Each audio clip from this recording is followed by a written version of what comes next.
Episode की starting में हमें शैडो स्पायरिंग के बारे में बताया जाता है कि शैडो स्पायरिंग ऐसी डुअल टेक्निक है जिसमें हमें अपने ओपोनेंट को एक बार हिट करना होता है या फिर हमें अपने ओपोनेंट को फाइटिंग एरिना के बिल्कुल एंड पर लेकर आना है। और इन दोनों कंडीशंस में से अगर एक भी कंडीशन कंप्लीट हो जाती है तो वो पर्सन इस मैच को जीत जाता है। और इसी के साथ हमें जे और गयून का सीन दिखाया जाता है जो कि इस वक्त एक फाइटिंग एरिना के अंदर मौजूद होते हैं। और हम देखते हैं कि गयून और जे दोनों की बॉडी के अंदर से एक बहुत ही ज्यादा पावरफुल और रिलीज हो रहा होता है। और इसी के साथ हमें यहाँ पर सायरम को दिखाया जाता है जो कि जे के बारे में सोच रही होती है। और हमें एक प्रीवियस मेमोरी दिखाई जाती है जहाँ पर सायरम जे को काफी ज्यादा डांट रही होती है और वो बोल रही होती है, जे क्या तुम पागल हो चुके हो? आखिर तुमने सोच भी कैसे लिया कि तुम उस मॉन्स्टर लड़की को हरा पाओगे? तुम जानते नहीं वो बहुत ही ज्यादा स्ट्रांग है। और क्या तुम्हें अपने हाथ का बिल्कुल भी ख्याल नहीं है? अगर तुम उससे फाइट करते हो तो इस चीज की बहुत ही ज्यादा पॉसिबिलिटी है कि तुम अपने हाथ को बहुत ही ज्यादा हर्ट कर लोगे। और आखिर तुमने फाइट मैच के बदले में वहाँ पर काउंसिल प्रेसिडेंट की पोजीशन को क्यों रखा है? क्या तुम्हें सच में लगता है कि तुम उसे हरा पाओगे? तो जे बोलता है, सायरम अगर सच बताऊं तो वो लड़की बहुत ही ज्यादा स्ट्रांग है और मुझे नहीं लगता कि मैं उसे हरा पाऊंगा। तो सायरम बोल रही होती है, अगर तुम ये बात जानते थे तो फिर तुमने उसे मैच के लिए चैलेंज क्यों किया था? आखिर तुम्हारे दिमाग में चल क्या रहा है? तो ये बुरा होता है, सायरम मेरे ऊपर भरोसा करो, ये कोई घाटे का सौदा नहीं है। इस मैच से हमें काफी ज्यादा फायदा होने वाला है। और जे की बातें सुनकर सायरम काफी ज्यादा हैरान हो रही होती है और वो सोच रही होती है आखिर जे करना क्या चाहता है? कहीं ऐसा तो नहीं कि वो जानबूझकर गयून से हार कर उसे अपना दोस्त बनाना चाहता है ताकि अगर आगे चलकर स्कूल में उसे कोई भी प्रॉब्लम हो तो गयून से फौरन से बात कर सके, क्योंकि गयून हमारे स्कूल की काउंसिल प्रेसिडेंट है। और इसी के साथ हमें प्रेजेंट सीन दिखाया जाता है जहाँ पर वो चेयरमैन बोल रहा होता है, सायरम मैं काफी ज्यादा शर्मिंदा हूँ। मैंने गयून को काफी बार समझाया है लेकिन ये लड़की मेरी बात नहीं सुनती और ये हमेशा अपनी मनमानी करती रहती है। और इसी के साथ वो सायरम के सामने झुकते हुए उससे माफी मांग रहा होता है। तो सायरम बोल रही होती है, सर आखिर आप ये क्या कर रहे हैं? आपको मुझसे बार बार माफी मांगने की जरूरत नहीं है। वैसे भी अब ये सिचुएशन हमारे हाथ में नहीं रही और हमें यहाँ पर रुककर इन लोगों की फाइटिंग को देखना होगा। देखिए इसी के साथ वो चेयरमैन बोलता है, सायरम मैं नहीं जानता कि आखिर ये लड़का कौन है और इसने गयून के साथ फाइट करना चूज क्यों किया, लेकिन शायद मुझे इस चीज के बारे में थोड़ा सा अंदाजा हो गया है। और इसी के साथ हमें जे को दिखाया जाता है जिससे गयून बोल रही होती है, मुझे लगता है तुम्हारा एक हाथ काफी ज्यादा इंजर्ड है और अगर मैं अपने दोनों हाथों को यूज करूंगी तो ये बहुत ही ज्यादा अनफेयर होगा, इसलिए मैं भी सिर्फ अपने एक हाथ को ही यूज करने वाली हूँ ताकि हम लोग एक फेयर फाइट कर सके। तो ये बात सुनकर जी बोल रहा होता है, हाँ क्यों नहीं, लेकिन ये मेरे लिए मैटर नहीं करता क्योंकि मैं जानता हूँ कि अगर तुम मुझसे हार गई तो तुम बाद में यही कहने वाली हो कि तुम अपने दोनों हाथों को यूज नहीं कर पाई और इसलिए तुम काफी ज्यादा डिसएडवांटेज में थी। तो ये बात सुनकर गयून स्माइल करती है और इसी वक्त हम देखते हैं कि वो बहुत ही तेजी के साथ मूव करती है और ये मूव देखकर जे भी काफी ज्यादा हैरान हो गया होता है। लेकिन इसी वक्त हमें दिखाया जाता है कि गयून ने जे के ऊपर एक बहुत ही ज्यादा पावरफुल अटैक कर दिया होता है, लेकिन इस अटैक को जे ने भी बहुत तेजी से डॉज कर लिया होता है। और हमें दिखाया जाता है कि गयून की इतनी फास्ट स्पीड को देखकर सायरम और वो चेयरमैन दोनों ही काफी ज्यादा हैरान हो गए होते हैं। और सायरम सोच रही थी, मैं जानती थी कि ये लड़की बहुत ही ज्यादा पावरफुल है लेकिन इसकी मूवमेंट्स इतनी ज्यादा फास्ट है ये मैंने नहीं सोचा। और हम देखते हैं कि गयून एक बार फिर से बहुत तेजी के साथ मूव करती है और वो जे को एक बार फिर से बहुत तेजी से किक मारती है, लेकिन जे ने इस किक को भी डॉज कर लिया होता है। और इसी वक्त चेयरमैन सायरम से बोलता है, मिस सायरम मुझे आपसे शायद सवाल नहीं पूछना चाहिए लेकिन क्या आप मुझे ये बता सकती हो कि क्या ये लड़का सचमुच वारी हाई स्कूल में जाने के लिए इंट्रेंस एग्जाम की प्रिपरेशन कर रहा है? क्योंकि मैंने जितना सोचा था ये लड़का उससे काफी ज्यादा स्ट्रॉन्ग है। और इसी के साथ वो चेयरमैन सोच रहा होता है, ये पर्सन बहुत ही आसानी से गयून के तमाम अटैक्स को डॉज कर रहा है और इसे देखने से ही लग रहा है कि इन अटैक्स को डॉज करने में इसे कुछ ज्यादा प्रॉब्लम नहीं हो रही है। और इसमें कोई शक नहीं कि गयून के अटैक्स को तुम उसी वक्त डॉज कर सकते हो जब तुम्हारी स्पीड गयून के जितनी फास्ट है। ये पर्सन काफी ज्यादा टैलेंटेड है क्योंकि ये गयून के तमाम अटैक्स को बहुत ही आसानी के साथ डॉज कर पा रहा है। और मुझे लगता है कि शायद इस लड़के ने काउंसिल प्रेसिडेंट की पोजीशन की बात जानबूझकर कही थी ताकि ये गयून को गुस्सा दिला सके, लेकिन सच तो ये है कि ये लड़का भी जानता है कि गयून इससे बहुत ही ज्यादा स्ट्रॉन्ग है और गयून से फाइट करने पर जे को जो चीज मिल सकती है वो सिर्फ फाइटिंग एक्सपीरियंस है। और शायद ये लड़का अपने फाइटिंग एक्सपीरियंस को और ज्यादा इंक्रीज करना चाहता है। और इसी के साथ हम देखते हैं कि गयून बहुत ही तेजी के साथ जे के ऊपर अटैक्स कर रही होती है, लेकिन जे बस तमाम अटैक्स को डॉज कर रहा होता है। और इसी के साथ हम देखते हैं कि ये फाइटिंग करते हुए रुक गए होते हैं। और इसी के साथ गयून बोल रही होती है, मैंने वारी हाई स्कूल में आज तक जितने भी लोगों से फाइट की है उनमें से कोई भी ऐसा पर्सन नहीं था जो मेरे अटैक्स को डॉज कर पाया था, लेकिन मैं अभी तक तुम्हें एक भी हिट नहीं लगा पाई हूँ। तुमने सच में मुझे बहुत ही ज्यादा इम्प्रेस कर दिया है, लेकिन तुम्हारा स्टेमिना इस वक्त बहुत ही ज्यादा वीक है और शायद ऐसा इसलिए है क्योंकि तुम कुछ टाइम पहले ही हॉस्पिटल से डिस्चार्ज होकर आए हो और मुझे लगता है कि तुम्हें अपने स्टेमिना और अपनी हेल्थ को रिकवर करने में अभी काफी ज्यादा टाइम लगने वाला है। तो ये बात सुनकर जे बोल रहा होता है, आखिर तुम ये अचानक से मेरी हेल्थ के बारे में बात क्यों कर रही हो? और तुम्हारी बातों से तो ऐसा लग रहा है जैसे तुम मुझे बहुत ही टाइम से जानती हो। तो गयून बोलती है, ये सच है मैं तुम्हें जानती हूँ और ये कहना गलत नहीं होगा कि मैं तुम्हारी एक फैन हूँ।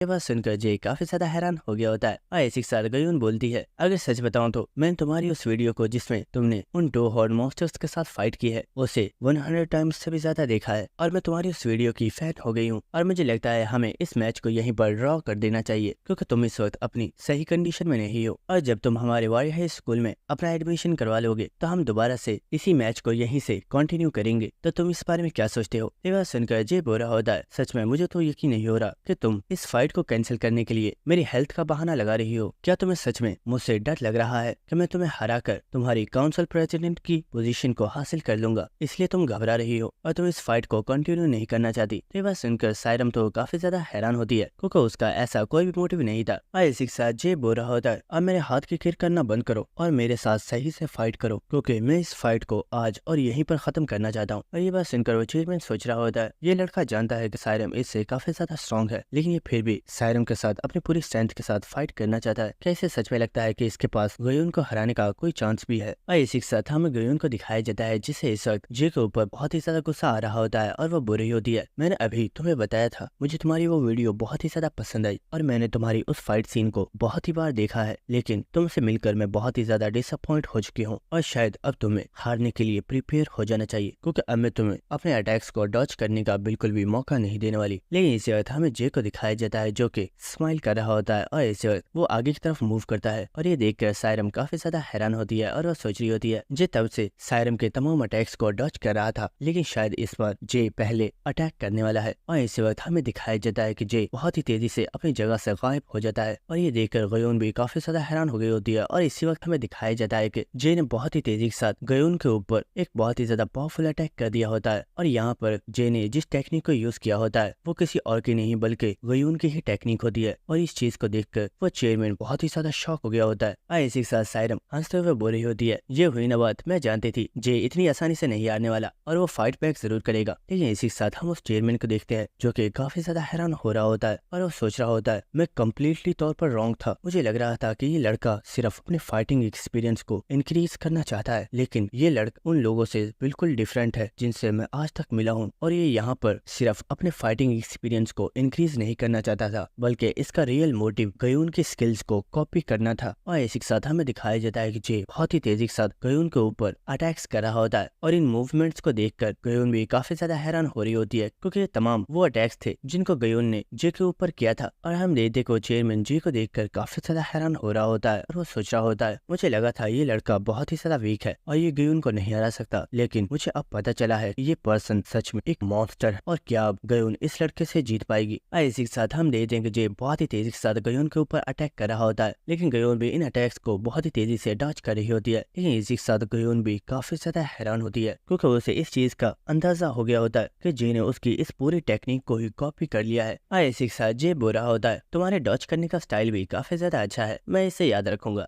इसी के साथ जे बोल रहा होता है आगे तो मुझे ऐसे क्यों देख रही हो, चलो अब हमारी रियल फाइट को स्टार्ट करते हैं। इसी के साथ हमें जे के बारे में बताया जाता है कि जे बचपन से ही एक डंजन स्मगलर है लेकिन कोई भी पर्सन ये नहीं जानता कि जे के पास एक बहुत ही ज्यादा पावरफुल नेचुरल टैलेंट है और वो टैलेंट ये है कि वो किसी भी पर्सन की स्किल को बहुत ही आसानी के साथ सिर्फ देखने से ही कॉपी कर सकता है। इसी के साथ हम देखते हैं कि जे ने अपने हाथ की पट्टी को निकाल कर फेंक दिया होता है और वो बुरा होता है आखिर तुम हेजिटेट क्यों कर रही हो, मैंने तुम्हें पहले ही बता दिया है कि हम यहाँ पर एक सीरियस स्पारिंग मैच करने वाले हैं और तुम्हें यहाँ पर अपनी स्ट्रेंथ को होल्ड बैक करने की जरूरत नहीं है क्योंकि मैं भी अपनी स्ट्रेंथ को होल्ड बैक नहीं करने वाला। तो ये बात सुनकर गयून स्माइल कर रही होती है और इसी वक्त गयून अपने अंकल को हंस लगा कर बोलती है अंकल आपने मुझे जिस अटैक स्क्वाड का बोला था कि मुझे कंपनी की तरफ से उस अटैक स्क्वाड को ज्वाइन करना है लेकिन मैंने उसके लिए मना कर दिया था लेकिन मैं जानती हूँ कि मेरे उस अटैक स्क्वाड को ज्वाइन करने से आपकी कंपनी की रेपुटेशन काफी ज्यादा इंक्रीज हो जाएगी और मैं उस अटैक स्क्वाड को ज्वाइन करने के लिए तैयार हूँ लेकिन मेरी एक कंडीशन है और वो ये है कि आप हमारी इस फाइट के दौरान में हमें इंटरप्ट नहीं करोगे। इसी के साथ गयून जे से बोल रही होती है तो तुम मेरे रियल फाइटिंग स्टाइल को देखना चाहते हो, तो चलो मैं तुम्हें अपना रियल फाइटिंग स्टाइल दिखाती हूँ। और इसी वक्त हमें दिखाया जाता है कि गयून एक बहुत तेज जंप लगाकर जे के ऊपर एक बहुत ही ज्यादा पावरफुल अटैक कर देती है। और इसी के साथ वो बोल रही होती है अगर तुम्हें लगता है कि तुम इस अटैक का डॉज कर सकते हो तो मुझे इस अटैक को डॉज करके दिखाओ। और इसी वक्त गयून जे के ऊपर एक बहुत ही ज्यादा पावरफुल अटैक कर देती है और अचानक से इतने फास्ट अटैक की वजह से जे काफी ज्यादा हैरान हो गया होता है। लेकिन हम देखते हैं कि जे इस अटैक को कैसे भी करके डॉज कर लेता है। और इसी के साथ हमें जे के बारे में बताया जाता है कि अगर जे किसी पर्सन की स्किल को कॉपी करना चाहता है तो उसके लिए ये जरूरी है कि वो उस पर्सन की तमाम मूवमेंट्स को बहुत ही अच्छे से देखे। लेकिन गयून ने यहाँ पर एक बहुत ही ज्यादा अलग तरीकों को यूज किया है कि वो उसने जे के ऊपर अटैक करने से पहले किसी भी पैटर्न को यूज नहीं किया है, बल्कि उसने डायरेक्ट जे के ऊपर अटैक करना स्टार्ट कर दिया है। और इस वजह से जे के लिए गयून के फाइटिंग पैटर्न को कॉपी करना काफी ज्यादा मुश्किल है। लेकिन इसी वक्त हमें दिखाया जाता है कि जे बहुत ही तेज रफ्तार के साथ मूव करता है और वो यहाँ पर दोबारा से गयून के फाइटिंग स्टाइल को यूज करने वाला होता है। और हम देखते हैं कि गयून भी जे की इस मूवमेंट को देखकर काफी ज्यादा शॉक हो गई होती है, क्योंकि उसे पता चलता है कि जे यहाँ पर गयून की इसी टेक्निक जिसका नाम फ्लैश है उसे यूज करने वाला है। और हमें दिखाया जाता है कि जे ने गयून के इस टेक्निक को भी मास्टर कर लिया होता है और वो गयून के ऊपर एक बहुत ही फास्ट अटैक करता है। और हम देखते हैं कि गयून ने बहुत ही तेजी से इस अटैक को डॉज कर लिया होता है। और इसी तरह गयून का अंकल इस वक्त काफी ज्यादा हैरान हो रहा होता है और वो सोच रहा होता है ये लड़का सच में एक मॉन्स्टर है। मुझे याद है जब गयून ने इस टेक्निक को मास्टर किया था तो उसे इस टेक्निक को मास्टर करने में बहुत ही ज्यादा टाइम लगा था, क्योंकि उसे ये पैटर्न समझ में ही नहीं आ रहा था। लेकिन इस लड़के ने बहुत ही आसानी से इस पूरी टेक्निक को ही मास्टर कर लिया है। और इसी के साथ हमें दिखाया जाता है कि बहुत ही तेजी के साथ गयून के ऊपर अटैक्स कर रहा होता है और गयून इन तमाम अटैक्स को बहुत ही तेजी से डॉज कर रही होती है। लेकिन इसी के साथ हमें बताया जाता है कि जे की हालत इस वक्त बहुत ही ज्यादा खराब है, क्योंकि उसने अपनी पूरी स्ट्रेंथ को अभी तक रिकवर नहीं किया है, जिसकी वजह से उसका स्टेमिना इस वक्त कंप्लीट खत्म हो चुका है। और अब जे के पास सिर्फ इतना ही स्टेमिना है कि वो गयून के ऊपर सिर्फ एक फाइनल अटैक कर सकता है। इसी के साथ हमें दिखाया जाता है कि जे बहुत ही तेजी के साथ करता है और वो सोच रहा होता है मेरी बॉडी इस वक्त बहुत ही ज्यादा थक चुकी है और इसलिए मुझे गयून के ऊपर अपनी पूरी स्ट्रेंथ के साथ अटैक करना होगा। लेकिन क्यों ना मैं गयून की इस स्किल के अंदर थोड़े से चेंजेस कर दूं। और इसी वक्त हम देखते हैं कि जे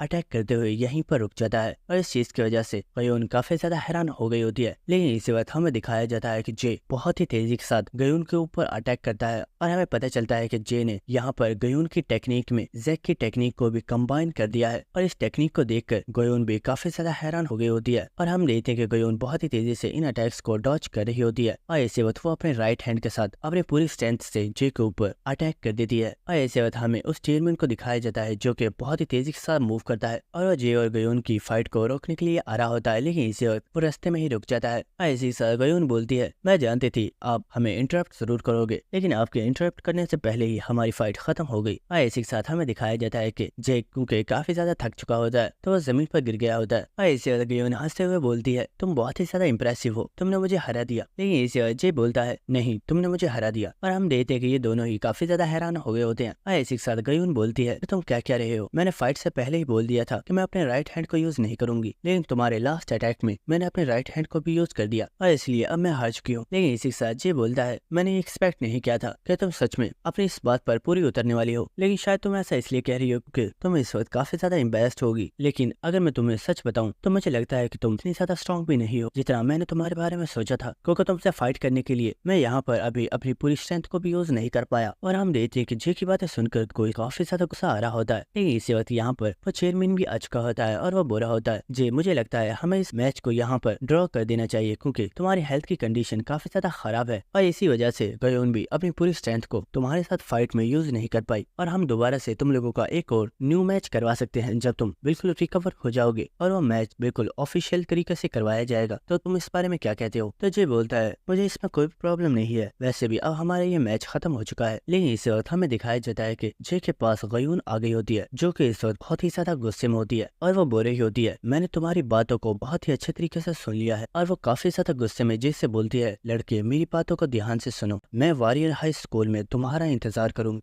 लेकिन हमारी फाइट से पहले अगर तुम किसी भी पर्सन से हारे तो मैं तुम्हें जान से मार डालूंगा। और हाँ तुम भी ये चीज याद रखना कि हमारी दोबारा फाइट जरूर होगी और उस वक्त मैं तुम्हें बहुत ही बुरे तरीके से हराऊंगा। और गयून की ऐसी बातें सुनकर जे भी काफी ज्यादा हैरान होता है। और इसी तरह गयून साइरम के पास से जाते हुए बोलती है साइरम मुझे माफ करना, शायद उस वक्त मैंने तुम्हें कुछ ज्यादा ही डिसरिस्पेक्ट कर दिया था, मैं आइंदा इस चीज का ख्याल रखूंगी कि एज अ सीनियर मुझे ऐसा नहीं करना चाहिए। और इसी तरह गयून वहाँ से जा रही होती है और वो सोच रही होती है ये लड़का बहुत ही ज्यादा इंटरेस्टिंग है, इससे दोबारा फाइट करने में काफी ज्यादा मजा आएगा। जिसके बाद हमें नेक्स्ट सीन दिखाया जाता है जहाँ पर हम देखते हैं कि जे और सायरम दोनों ही सोफे के ऊपर बैठे हुए होते हैं और जे बोल रहा होता है, सायरम मेरे हाथ में बहुत ही ज्यादा दर्द हो रही है, मैं क्या करूँ। तो सायरम बोल रही होती है, चुपचाप बैठे रहो, तुमसे किसने बोला था कि इस हालत उस लड़की के साथ फाइट करो, शुक्र मनाओ कि तुम्हें हॉस्पिटल नहीं जाना पड़ा। इसी के साथ सायरम बोलती है, मैं सच में काफी ज्यादा सरप्राइज हूँ कि तुमने उस लड़की के साथ इतनी अच्छे तरीके से फाइट, और जहाँ तक मुझे लगता है तुम इस फाइट को जीत गए हो, क्योंकि उसने वहाँ पर अपने राइट हैंड को यूज कर दिया था जब उसने खुद बोला था कि वो अपने एक हाथ को यूज नहीं करेगी। तो ये बोल रहा होता है, सायरम अगर सच बताऊं तो रूल्स को पहले मैंने तोड़ा था, मैंने लास्ट में अपने फाइनल अटैक को करने के लिए अपने राइट हैंड को खोल लिया था ताकि मैं सही तरीके से अपनी मूवमेंट्स को परफॉर्म कर पाऊं, और अगर वहाँ पर वेयुन की जगह मैं होता तो शायद मैं भी अपने राइट हैंड को ही यूज करता, क्योंकि उस जगह पर अपने राइट हैंड को ही यूज करके हम उस अटैक को डॉज कर सकते थे। जिसके बाद सायरम बोलती है, जे ये बात तो मैं जानती हूँ, तुम दोनों ने ही फाइट में अपनी पूरी स्ट्रेंथ को यूज नहीं किया था, लेकिन अगर तुम दोनों ही अपनी पूरी स्ट्रेंथ को यूज करते तो क्या उस वक्त प्रेसिडेंट को हरा सकते थे। तो ये बुरा होता है, सायरम इस बारे में तो मुझे भी नहीं पता, लेकिन फिक्र मत करो कि बहुत ही जल्द हमारा स्कूल में न्यू मैच होने वाला है और उस वक्त तुम्हें इस चीज का पता चल जाएगा। लेकिन इस वक्त सायरम को महसूस होता है कि यहाँ पर कोई पर्सन आ रहा है और हमें दिखाया जाता है कि ये पर्सन और कोई नहीं बल्कि चेयरमैन होता है, जो कि अपने साथ यहाँ पर काफी ज्यादा पिज्जा लेकर आया होता है। और हमें नेक्स्ट सीन दिखाया जाता है जहाँ पर जे ने अकेले ही काफी ज्यादा पिज्जा को खा लिया होता है और सायरम हैरान होती है कि जे कितना बड़ा बुक्कड़ है जो एक लार्ज पिज्जा को सिर्फ 2 मिनट में ही खा गया। इसी के साथ चेयरमैन बोल रहा होता है, जे मैं काफी ज्यादा शर्मिंदा हूँ क्योंकि तुम यहाँ पर अपने लिए एक सूट को रेडी करवाने के लिए आए थे, लेकिन तुम्हें यहाँ पर मेरी भतीजी के साथ फाइट करनी पड़ी। तो ये बोल रहा होता है, सर इसमें कोई भी प्रॉब्लम नहीं है, वैसे भी मैं आपका शुक्रिया अदा करना चाहता हूँ कि आप हमारे लिए इतना अच्छा खाना लेकर आए हो। इसी के साथ हम सायरम को देखते हैं जो कि इस वक्त काफी ज्यादा हैरान होती है और वह सोच रही होती है शायद ऐसा इसलिए है क्योंकि जे हॉस्पिटल में काफी टाइम से अनकॉन्शियस था और उसने वहाँ पर कुछ भी नहीं खाया था, लेकिन मैं काफी ज्यादा हैरान हूँ कि इतना ज्यादा भूखा होने के बाद भी इसने गयुन के साथ अपनी फाइट को कंप्लीट कर लिया। जिसके बाद चेयरमैन बोल रहा होता है, जे मैंने सायरम की दी हुई तमाम रिपोर्ट्स को चेक कर लिया है और मैं तुम्हारी स्टैट्स को देखकर काफी ज्यादा हैरान हूँ क्योंकि तुम्हारी स्टैट्स बहुत ही ज्यादा अच्छी हैं और मैं ये चीज भी डिसाइड कर चुका हूँ कि मुझे तुम्हारे लिए किस तरह का सूट तैयार करना चाहिए। और इसी के साथ वो बता रहा होता है कि वो यहाँ पर एक 4 स्टार मॉन्स्टर जो कि एक माउंटेन स्पाइडर है उसके बॉडी के मटेरियल को यूज करने वाले हैं, लेकिन तुम्हारे सूट के तमाम मटेरियल को कंप्लीट करने के लिए हमें समुद्र के अंदर मौजूद एक मॉन्स्टर डीप सी वेल का मटेरियल भी चाहिए होगा। लेकिन आजकल उस वेल का हंट रेट बहुत ही ज्यादा कम हो चुका है और अब ज्यादातर लोग उस वेल को हंट नहीं करते क्योंकि उसे हंट करना बहुत ही ज्यादा मुश्किल होता है और इसलिए मैं परेशान हूँ कि आखिर मैं तुम्हारे सूट के इस मटेरियल को कंप्लीट कैसे करूंगा। लेकिन इसी अजय बोलता है, सर मुझे इस चीज में कोई भी प्रॉब्लम नहीं है,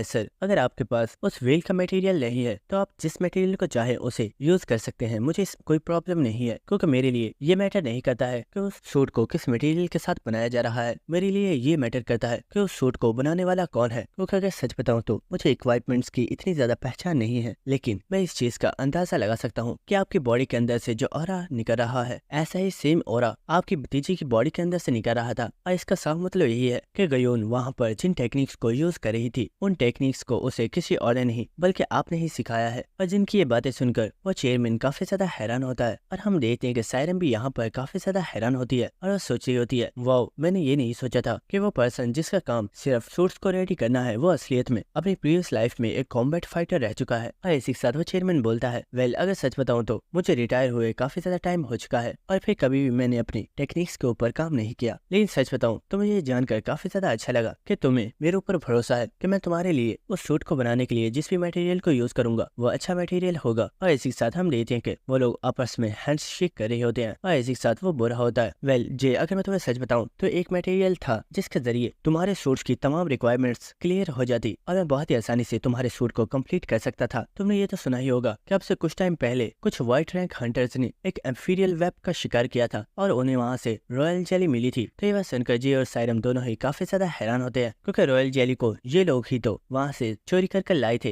और इसी के साथ सायरम बोलती है, सर आखिर आप यहाँ पर उस एफीरियल वेब के बारे में बात क्यों कर रहे हैं, क्या कोई प्रॉब्लम है। तो वह चेयरमैन बोल रहा होता है, मिस सायरम असलियत में प्रॉब्लम ये है कि उस रॉयल जेली के साथ उस एफीरियल वेब की बॉडी में से हंटर्स को एक बहुत ही ज्यादा पावरफुल मटेरियल भी मिला था जिसका नाम ब्लैक मैक्स है और वो एक काफी ज्यादा पावरफुल मटेरियल था जिसका इस्तेमाल अगर किसी सूट के अंदर किया जाता तो उस सूट को बहुत ही ज्यादा स्ट्रॉन्ग बनाया जा सकता था। और इसी वक्त जे को देखते हैं जो कि अपने मोबाइल के अंदर किसी चीज को ड्रॉ कर रहा होता है और चेयरमैन को इस चीज को दिखाते हुए बोलता है, सर कहीं आप इस चीज की बात तो नहीं कर रहे। और इस पिक्चर को देखकर वो चेयरमैन काफी ज्यादा शॉक हो गया होता है और वो बोला होता है, जी आखिर तुम्हें इस चीज के बारे में कैसे पता है? हाँ, ये चीज तो वही है जिसकी मुझे तलाश है। आखिर तुमने इसे कहाँ पर देखा था? क्या तुम्हारे पास ये चीज मौजूद है? तो ये बात सुनकर जे सोच रहा होता है, वेल अगर सच बताऊं तो हाँ, ये चीज मेरे पास ही है, लेकिन अगर मैंने इसे बता दिया कि वो चीज मेरे ही पास है तो कहीं ये मुझे अरेस्ट न करवा दे। मैं इसे सच नहीं बता सकता। और इस वक्त वो सायरम की तरफ इशारा करते हुए बोलता है, मैंने इस चीज को सायरम के घर पर देखा था। सच में मुझे यकीन नहीं हो रहा कि वो चीज इस तरीके से मेरे सूट के लिए काम आएगी। लेकिन इसी के साथ हम सायरम को देखते हैं जो कि इस वक्त काफी ज्यादा हैरान होती है, क्योंकि उस बेचारी को तो कुछ भी समझ नहीं आ रही होती कि जे आखिर किस चीज के बारे में बात कर रहा है। जिसके बाद हमें नेक्स्ट हॉस्पिटल का सीन दिखाया जाता है, जहाँ पर हम जे के फादर को देखते हैं जो कि बेड के ऊपर लेटे हुए होते हैं। और इसी के साथ हम देखते हैं कि जे के फादर के पास कोई पर्सन मौजूद होता है जो कि असलियत में जे का बॉस है, जो कि इस वक्त जे से कॉल पर बात कर रहा होता है। अब तुम कैसे हो? क्या तुम रिकवर हो चुके हो? तो जे बोल रहा होता है, बॉस मैं बिल्कुल ठीक हूँ, आपको मेरी फिक्र करने की जरूरत नहीं है। आप इस वक्त कहाँ पर हो? क्या आपने खाना खा लिया? तो वो बॉस बोल रहा होता है, हाँ तुम मेरी फिक्र मत करो, मैं बिल्कुल ठीक हूँ और इस वक्त मैं तुम्हारे फादर के पास हूँ। वो इस वक्त रेस्ट कर रहे हैं और मैं भी अब घर वापस जा रहा हूँ। लेकिन इस वक्त हमें दिखाया जाता है कि इस रूम के अंदर कोई पर्सन एंटर होता है जो कि और कोई नहीं बल्कि सायरम का अंकल जैक है। और इस वक्त उस बॉस ने भी अपने फोन को कट कर दिया होता है। और इसी के साथ जैक बोलता है, तुमसे मिले हुए काफी ज्यादा टाइम हो गया, तुम कैसे हो? तो वो बॉस बोलता है, क्यों ना हम इस हॉस्पिटल से बाहर चलकर बात करें, क्योंकि यहाँ पर एक पेशेंट मौजूद है और वो पेशेंट इस वक्त रेस्ट कर रहा है और मैं नहीं चाहता कि वो पर्सन अपनी नींद में से उठ जाए। तो जैक बोलता है, हम यहाँ पर भी आराम से बैठकर बात कर सकते हैं, हमें बाहर जाने की जरूरत क्यों है? और इसी के साथ हमें जैक के बारे में बताया जाता है, यूसियोंग की टीम के मेंबर्स जिन्हें सबसे ज्यादा पावरफुल माना जाता था और वो तमाम मेंबर्स ही वर्ल्ड के सबसे ज्यादा स्ट्रॉन्गेस्ट 10 हंटर्स में से एक थे।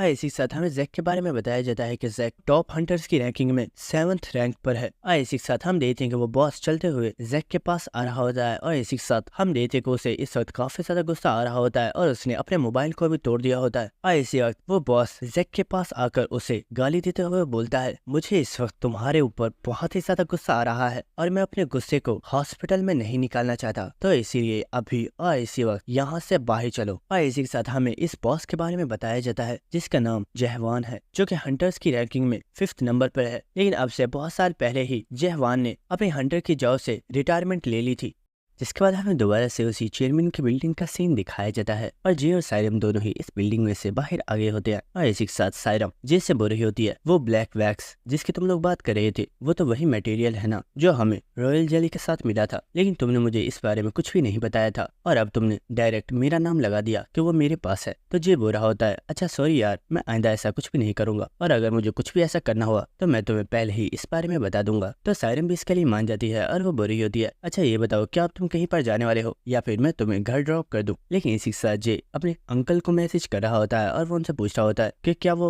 अभी भी हॉस्पिटल में मौजूद है और उन्होंने खाना खाया है या नहीं। अगर उन्होंने खाना नहीं खाया तो वो उसके लिए खाना लेकर आ रहा है। लेकिन इसी के साथ हम सायरम को देखते हैं जिसे उसके अंकल की कॉल आती है और वो जी से बोलती है, जे जरा तुम यहीं पर रुको, मुझे मेरे अंकल की कॉल आ रही है, मैं अभी आई। और इसी वक्त हम देखते हैं कि वो चेयरमैन उस बिल्डिंग में से बाहर आ गया होता है और वो बोल रहा होता है, तुम यहाँ पर अकेले ही खड़े हो, क्या मिस सायरम यहाँ से जा चुकी हैं? तो जे बोलता है, अरे नहीं, वो बस एक कॉल को पिक करने के लिए गई है, क्या आपको उनसे कुछ बात करनी थी? तो चेयरमैन बोलता है, अरे नहीं, मैं तो बस तुम्हारे साथ ही थोड़ी पर्सनल बातें करना चाहता था। जिसके बाद वो चेयरमैन बोलता है, जी असल तुम्हें बताना चाहता था, वो स्किल जो तुमने आज गयून से लर्न की है उसका नाम फ्लैश है और उसे मैंने नहीं बल्कि मेरे बड़े भाई यानी कि गयून के फादर ने क्रिएट किया था और उन्होंने मुझे ये टेक्निक सिखाई थी। जिसके बाद अब मैंने गयून को ये टेक्निक सिखाई थी, लेकिन मैंने कभी नहीं सोचा था कि कोई पर्सन इतनी आसानी से इस टेक्निक को सिर्फ देखने से ही मास्टर कर सकता है। तो ये बात सुनकर जे फौरन से चेयरमैन से माफी मांगता है और वो बोलता है, सर प्लीज मुझे माफ कीजिएगा, मैंने इस टेक्निक को आपके बिना प्रॉब्लम के ही सीख लिया, अगर आपको इस चीज में कोई प्रॉब्लम है तो मैं इस टेक्निक को कभी भी इस्तेमाल नहीं करूंगा। तो ये बात सुनकर वो चेयरमैन बोलता है, अरे नहीं जी, तुम मुझे गलत समझ रहे हो, मेरा ऐसा कोई भी मोटिव नहीं है और मुझे तुम्हारे इस टेक्निक को लर्न करने से भी कोई भी प्रॉब्लम नहीं है और वैसे भी मार्शल आर्ट टेक्निक्स के ऊपर किसी भी पर्सन का हक नहीं है और तुमने इस स्किल के कोई कॉपीराइट चोरी नहीं किए हैं, तुमने बस एक पर्सन को अपनी टेक्निक को यूज करते हुए देखकर इस टेक्निक को लर्न किया है। वैसे मुझे ये बताओ, क्या ये टेक्निक सच में इतनी ज्यादा आसान है कि तुमने इसे सिर्फ एक बार देखने से ही सीख लिया? ये बात सुनकर जी बोलता है, अरे नहीं सर, ये टेक्निक बहुत ही ज्यादा मुश्किल थी, सच बताऊं तो इतनी मुश्किल टेक्निक मैंने आज तक नहीं देखी। तो चेयरमैन हंसते हुए बोल रहा होता है, क्या सच में? इसके बाद वो चेयरमैन बोलता है, जे मैं तुम्हें एक चीज बताना चाहता था, क्या तुम जानते हो तुम्हारे पास एक बहुत ही ज्यादा स्पेशल टैलेंट है। स्टार्टिंग में मुझे लग रहा था कि तुम बहुत ही ज्यादा वीक हो और तुम गयून को नहीं हरा सकते, लेकिन मैंने ये एक्सपेक्ट नहीं किया था कि तुम गयून के साथ फाइट करते दौरान उसकी टेक्निक को ही मास्टर कर लोगे और तुम इतनी आसानी से उसे टक्कर दे पाओगे। और मुझे नहीं पता कि कि आखिर तुम्हारे पास ये किस तरह का टैलेंट है। लेकिन जे, मैं तुम्हें एक बात बताना चाहता हूँ, आगे फ्यूचर में बहुत ही ज्यादा ऐसे लोग होंगे जो तुम्हारे इस टैलेंट को देखने के बाद तुम्हारी बहुत ही ज्यादा तारीफ करेंगे और तुम्हें बहुत ही ज्यादा अप्रिशिएट करेंगे। लेकिन उनसे भी ज्यादा वो लोग होंगे जिन्हें तुम्हारे इस टैलेंट को देखने के बाद तुमसे बहुत ही ज्यादा जेलसी होगी और वो किसी भी कीमत पर तुम्हें नीचा दिखाने की कोशिश करेंगे और उस वक्त तुम्हारा ये टैलेंट तुम्हारे लिए बहुत ही बड़ी प्रॉब्लम बन सकता है। तो ये बात सुनकर जे काफी ज्यादा हैरान होता है और वो बोलता है, सर क्या आप ये कहना चाहते हो कि मुझे अपने इस टैलेंट को लोगों से छुपाना होगा? तो चेयरमैन बोलता है, अरे नहीं, तुम्हें इस टैलेंट को लोगों से छुपाने की जरूरत नहीं है। ऐसा टैलेंट लाखों लोगों में सिर्फ एक के पास होता है और आखिर इसे छुपाने की जरूरत क्यों है? ये बात सुनकर जे काफी ज्यादा हैरान होता है और बोलता है, सर अगर मुझे मेरे टैलेंट को छुपाना नहीं है तो फिर मुझे क्या करना है? तो वह चेयरमैन जे से बोलता है, तुम्हारा टैलेंट बहुत ही ज्यादा खास है और ये तुम्हें स्ट्रॉन्ग बनने में ज्यादा हेल्प करेगा, लेकिन इस टैलेंट के साथ तुम्हें अपनी पर्सनैलिटी में थोड़ा सा चेंज लाना होगा और वो कोई इतना बड़ा चेंज नहीं है, वो एक बहुत ही छोटा सा चेंज है।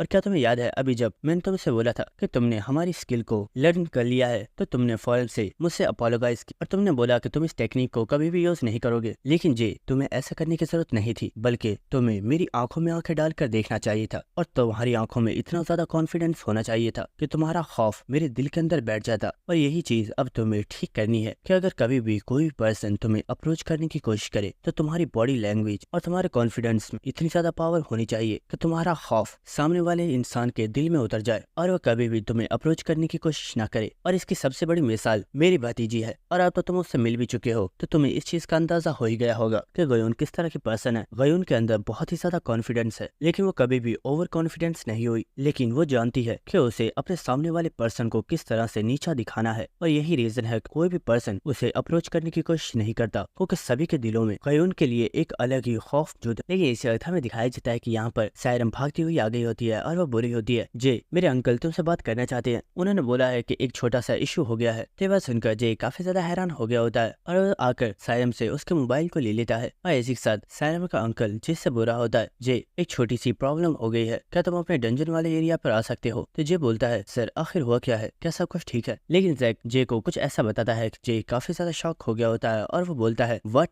आखिर ये सब कैसे हुआ? वो ठीक तो है ना? जिसके बाद हमें नेक्स्ट एरिया का सीन दिखाया जाता है जहाँ पर जे का बॉस अपने स्मगलर वाली मीटिंग्स को अटेंड करता है और हम देखते हैं कि यहाँ पर जे के साथ सायरम भी आ चुकी होती है और सायरम जे से पूछ रही होती है आखिर ये किस तरह की जगह है और हम यहाँ पर क्यों आए हैं? तो जे बता रहा होता है यहाँ पर कुछ एंट्रेंस मौजूद है जिनके जरिए हम डंजन एरियाज में जा सकते हैं, यानी कि तुम ऐसा कह सकती हो कि यहाँ पर उन डंजन्स के पोर्टल्स मौजूद हैं। लेकिन इसी वक्त जे कुछ देखकर काफी ज्यादा हैरान हो गया होता है और हमें दिखाया जाता है कि उसके सामने ही जैक और उसका साथी खड़ा होता है, लेकिन इन दोनों की हालत इस वक्त काफी ज्यादा खराब होती है। और इसी के साथ जैक बोलता है वो अंदर मौजूद है, मैंने उसे बोला भी है कि मैं उसे घर ड्रॉप कर देता हूँ, लेकिन वो मेरे साथ जाने के लिए तैयार नहीं है, इसलिए मैंने तुम्हें कॉल करके यहाँ पे बुलाया है। यह सुनकर जे सोच रहा होता है आखिर इन दोनों के दरमियान में चल क्या रहा है, क्या ये दोनों पहले से ही एक दूसरे को जानते हैं? और इसी के साथ जे बोल रहा होता है आखिर आप दोनों के दरमियान में हुआ क्या है, क्या यहाँ पर कोई प्रॉब्लम है? लेकिन इसी के साथ हम यहाँ पर उस बॉडी बिल्डर को देखते हैं जो कि जे से बोल रहा होता है, लड़के क्या तुम जानते हो तुम हमारी अटैक स्क्वाड के अंदर बहुत ही ज्यादा पॉपुलर हो, जब से मैंने सभी लोगों को ये बताया है कि तुमने जैक के फेस पर एक हिट लगाई थी और तुमने जैक को इंजर्ड कर दिया। तो ये बात सुनकर जे तो काफी ज्यादा हैरान हो रहा होता है। लेकिन इसी के साथ वो लड़का बोल रहा होता है हमारी स्क्वाड के जो कैप्टन है वो तुमसे मिलना चाहते हैं, अगर तुम्हारे पास कभी टाइम हो तो हमारी स्क्वाड में जरूर आना। लेकिन इसी के साथ जैक वहाँ से जा रहा होता है और वो बुरा होता है, मुझे लगता है अब हमें यहाँ पर और ज्यादा टाइम वेस्ट नहीं करना चाहिए और अब हमें यहाँ से चलना चाहिए। और इसी के साथ हम देखते हैं कि सायरम भी जैक के साथ यहाँ से जा रही होती है, जिसके बाद हम जे को देखते हैं जो कि इस डंजन के गेट को ओपन करके इस डंजन के अंदर आ चुका होता है। और इसी के साथ वो बोलता है जब मुझे कॉल की गई थी मुझे लगा था कि आप बहुत ही ज्यादा इंजर्ड हैं, लेकिन आप तो बिल्कुल ठीक हैं, तो आखिर आप यहाँ से वापस क्यों नहीं गए? लेकिन इसी के साथ वो बॉस बोलता है मैं देखने में तुम्हें इंजर्ड नहीं लग रहा हूँ, लेकिन सच बात तो यह है मेरी कंडीशन इस वक्त काफी ज्यादा सीरियस है, क्योंकि मेरी प्राइड अब मुकम्मल तौर पर खत्म हो चुकी है, क्योंकि मेरी बॉडी की फिजिकल कंडीशन वैसी नहीं है जैसी मैं आज से कई साल पहले था। और मुझे ये भी नहीं लगा था कि वो कमीना यहाँ पर अकेला नहीं है, बल्कि उसके साथ एक और लड़का भी मौजूद है। और इसी के साथ वो बोलता है हे जे तुम्हारे पास क्या लाइटर मौजूद है? तो जे बोलता है बॉस आपको पता तो है मैं सिगरेट नहीं पीता, तो आप मुझसे ये क्यों पूछ रहे हो? तो वो बॉस बोलता है अगर ऐसी बात है तो ठीक है, वहाँ पर नीचे जाओ और जाकर मेरे लिए थोड़ी सी आग लेकर आओ। लेकिन इसी के साथ जे काफी ज्यादा हैरान हो गया होता है, क्योंकि वो देखता है कि इस जगह पर जो पूरी डंजन होती है के अंदर बहुत ही बड़े बड़े गड्ढे मौजूद होते हैं। और इस जगह को देखने के बाद जे को इस चीज का अंदाजा हो चुका होता है कि इस जगह पर इन लोगों की एक बहुत ही बड़ी फाइट हुई है। और इसी के साथ जे इस वक्त काफी ज्यादा शौक में होता है और वो बुरा होता है आखिर तुम दोनों में यहाँ पर पर कितनी बड़ी फाइट हुई है। तो वो बॉस बोल रहा होता है, मैं तो उस कमीने को आज जलाकर राख बनाने वाला था, लेकिन उसके साथ वो जो लड़का मौजूद था उसकी डिफेंसिव पावर बहुत ही ज्यादा है और उसने मेरे तमाम अटैक से ही जैक को बहुत ही आसानी से डिफेंड कर लिया। जिसके बाद जे अपने बॉस से बोल रहा होता है, सर असल में कुछ ऐसा है जो मुझे भी आपको बताना है। तो वो बॉस बोल रहा होता है, तुम्हें क्या लगता है क्या मैं कोई बच्चा हूँ जिसे इतनी छोटी सी बात का पता नहीं होगा? मैं जानता हूँ कि तुम वाई हाई स्कूल में एडमिशन लेना चाहते हो और इसीलिए तुम अपने इंट्रेंस एग्जाम की भी तैयारी कर रहे हो। मुझे इस चीज में कोई प्रॉब्लम नहीं है, तुम जब चाहो तब अपने स्कूल को ज्वाइन कर सकते हो, लेकिन जे मुझे लगता है उससे पहले मुझे तुम्हें एक चीज सिखानी होगी। तो जे बोलता है, सर आखिर आप किस बारे में बात कर रहे हो, आप मुझे क्या सिखाना चाहते हो? तो वो बॉस बोलता है, तुम्हारे पास एक चीज की बहुत ही ज्यादा कमी है और वो है मैजिक। अब से मैं तुम्हें मैजिक की ट्रेनिंग देने वाला हूँ जिससे तुम्हारी स्ट्रेंथ दूसरे लोगों से बहुत ही ज्यादा इंक्रीज हो जाएगी। तो ये बात सुनकर जे काफी ज्यादा हैरान हो गया होता है, लेकिन इसी वक्त उस बॉस को चक्कर आता है जिसकी वजह से वो गिरने वाला होता है, लेकिन इसी वजह जे उसे संभाल लेता है और वो बोलता है, अंकल आपने इतने टाइम से अपनी पावर को यूज नहीं किया था, लेकिन आज अचानक से आपने अपनी बॉडी को बहुत ही ज्यादा पुश कर दिया है। और इसी साथ हमें पता चलता है कि ये बॉस और कोई नहीं बल्कि जे का अंकल है। और इसी साथ हमें जे के अंकल जहवान की एक प्रीवियस मेमोरी दिखाई जाती है जहाँ पर जे के फादर किसी पर्सन से बोल रहे होते हैं, मुझे घर पर अपने लिए कॉफी बनाना काफी ज्यादा पसंद है और मुझे काफी अच्छा लगा कि तुम मुझसे मिलने के लिए मेरे घर पर आए हो। आज मैं तुम्हें अपने हाथों से कॉफी बनाकर पिलाऊंगा। और हमें दिखाया जाता है कि यूसियोंग के सामने और कोई नहीं बल्कि जहवान बैठा हुआ होता है और वो बोल रहा होता है, ब्रदर आखिर तुम ऐसा कैसे कर सकते हो? आखिर तुमने इतनी जल्दी रिटायरमेंट क्यों ले ली? तुम्हें सब लोगों को इस बारे में बताना चाहिए था कि सब चीजों के पीछे तुम्हारा हाथ नहीं था, बल्कि ये सब लोगों की साजिश है जिन्होंने तुम्हें इस सब में फंसाया है। तो यूसियोंग बोल रहा होता है, अगर मैं ऐसा करता भी हूँ तो कोई भी पर्सन मेरा भरोसा नहीं करेगा क्योंकि उन लोगों के पास मेरे खिलाफ पुख्ता सबूत मौजूद है और इसलिए मैंने सोचा कि मुझे रिटायर होकर घर पर ही रहना चाहिए। तो ये बात सुनकर जहान को काफी ज्यादा गुस्सा आ रहा होता है और वो बुरा होता है, ब्रदर वो लोग ऐसा कैसे कर सकते हैं? ये ह्यूमंस सच में बहुत ही ज्यादा इडियट्स हैं, उन्हें इस चीज का पता भी नहीं है कि सिर्फ तुम ही एक ऐसे पर्सन हो जिसकी वजह से ये अर्थ अभी तक बची हुई है, क्योंकि अगर तुम नहीं होते तो डैगवान ने कब का इस पूरी अर्थ को ही डिस्ट्रॉय कर दिया होता। और इसी के साथ हम देखते हैं कि वो काफी ज्यादा इमोशनल हो गया होता है और वो बुरा होता है, और सच में मुझे यकीन नहीं हो रहा कि तुमने इस अर्थ को बचाने के लिए इतना सब कुछ किया, लेकिन फिर भी लोगों को तुम्हारे ऊपर बिल्कुल भी भरोसा नहीं है और उन्हें सिर्फ ये लगता है कि तुम्हारी वजह से लोगों की जाने गई हैं और तुम काफी टाइम से बहुत ही ज्यादा क्राइम्स कर रहे हो। लेकिन मैं जानता हूँ कि ये सब कुछ झूठ है और एक दिन मैं इस सब को साबित करके रहूंगा। लेकिन इसी वक्त हमें दिखाया जाता है कि रूम के अंदर जे आ गया होता है, जिसे देखकर यूसियोंग बोलता है, मेरे प्यारे बेटे क्या तुम खड़े हो गए? इनसे मिलो, ये तुम्हारे अंकल है, इनका नाम जहवान है। इसी के साथ हम देखते हैं कि जे भी अपने अंकल को रिस्पेक्ट देते हुए बोलता है, मेरा नाम जे है, आपसे मिलकर अच्छा लगा। लेकिन हम देखते हैं कि जहवान तो इस वक्त काफी ज्यादा शॉक होता है और वो बोलता है, क्या ये तुम्हारा बेटा है? लेकिन इस वक्त यूसियोंग जे को कमरे से बाहर भेज देता है और वो बोलता है, तुम बाहर जाकर खेलो, मैं जल्दी ही बाहर आ रहा हूँ और मैं और अंकल हम दोनों तुम्हारे साथ खेलेंगे। तो ये बात सुनकर जे भी हंसता हुआ इस कमरे से बाहर चला जाता है और इसी के साथ जहवान यूसियोंग को ऊपर चिल्लाते हुए उससे बुरा होता है, क्या ये सचमुच तुम्हारा बेटा है? आखिर तुमने इस बारे में मुझे पहले कभी क्यों नहीं बताया? और अगर सचमुच ये तुम्हारा बेटा है तो तुम्हारी वाइफ कहाँ पर है? तो ये बात सुनकर यूसियोंग बुरा होता है, ये एक बहुत ही ज्यादा लंबी कहानी है, मैं तुम्हें इसे आराम से बैठकर सुनाता हूँ, लेकिन उससे पहले मैं चाहता हूँ कि तुम मुझसे एक प्रॉमिस करो, अगर कभी भी मुझे कुछ भी हो जाता है तो तुम्हें मेरे बेटे को प्रोटेक्ट करना होगा और तुम कभी भी उसका साथ नहीं छोड़ोगे। तो ये बात सुनकर जहवान काफी ज्यादा हैरान हो गया होता है और वो बोलता है, मैं प्रॉमिस करता हूँ मैं उसे कभी भी कुछ भी नहीं होने दूंगा। और इसी के साथ हमें प्रेजेंट सीन दिखाया जाता है जहाँ पर जहवान को होश आ गया होता है और वो बोलता है, आखिर मैं कहाँ पर हूँ? तो जे बोलता है, ऑफ कोर्स हम लोग अपने घर में हैं, आप कल रात से बेहोश हो और आपको अभी होश आया है और इस वक्त मॉर्निंग का टाइम हो रहा है। और इसी के साथ जहवान अपने तमाम जख्मों को देख रहा होता है जो कि अब हील हो चुके होते हैं और जहवान बोल रहा होता है, मेरी पूरी बॉडी हील हो गई है, कहीं ऐसा तो नहीं कि तुमने जैक को मुझे हील करने दिया? अगर तुमने ऐसा किया है तो मैं तुम्हें कभी भी माफ नहीं करूंगा। तो जे बोलता है, अरे नहीं मैंने ऐसा कुछ भी नहीं किया है, क्या आप भूल गए हो आपने मुझे एक रिकवरी इंजेक्शन दिया था, मैंने उसे ही इस्तेमाल किया है। तो ये सुनकर जहवान काफी ज्यादा हैरान हो गया होता है और वो बोलता है, व्हाट, वो इंजेक्शन तुम्हारे पास अभी तक मौजूद है? और इसी के साथ हमें कुछ सालों पहले का सीन दिखाया जाता है जहाँ पर हम देखते हैं कि जहवान ने जे को एक इंजेक्शन दिया था जो कि एक रिकवरी इंजेक्शन है और जे बुरा होता है, अंकल आखिर आपने मुझे ये सिरंज क्यों दी है? आप जानते हो मुझे ये बिल्कुल भी पसंद नहीं है और मैं इसे अपनी बॉडी को प्रयोग नहीं करूंगा। तो जहवान बुरा होता है, इडियट तुम्हें इतना ज्यादा घबराने की जरूरत नहीं है और ये कोई मामूली सिरंज नहीं है, इसके अंदर जो इंजेक्शन है ये एक रिकवरी मेडिसिन है जो कि बहुत ही तेजी से इंसान की बॉडी को रिकवर कर देता है। अगर कभी भी तुम किसी डेंजरस सिचुएशन में फंस जाओ या फिर कभी भी तुम इंजर्ड हो जाओ तो तुम इसे इस्तेमाल करके फौरन से अपनी बॉडी को रिकवर कर सकते हो। लेकिन जी